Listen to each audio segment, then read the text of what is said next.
Hello everyone, in this video we're going to learn how to define and reference named ranges. A data range is a set of contiguous data cells in Excel. They usually follow a sequence and share a bottom. In order to name a cell in Excel, let's select cell C6. Next, here in the name bar in the top left corner, you can give it any name you want and press enter.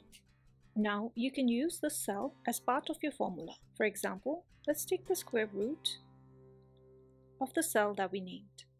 When you start typing the name, you will see it pop up and you can click on it to insert it in your formula. If you would like Excel to create the named ranges, you can select your dataset and click on the Formulas tab and click on Create from Selection. Let's use the left column.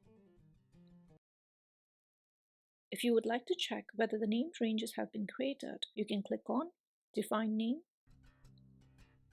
and on the left hand side you will see all the named ranges that have been created.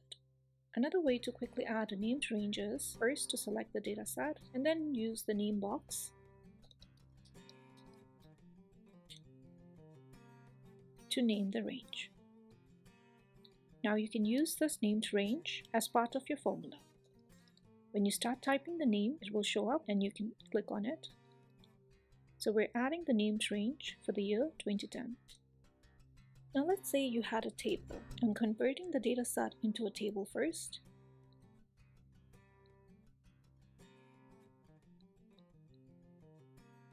Now let's say you have this table here.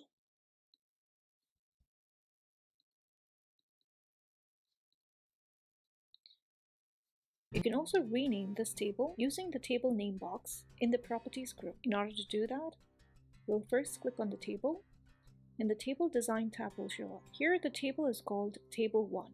Let's call this data table 1 and press enter. You can double check this.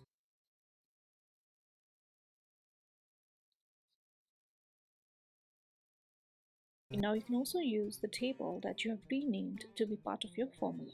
For example, let us add the data in table 1. So this is the named range that we just created, and we're adding the data in table 1 using the sum function.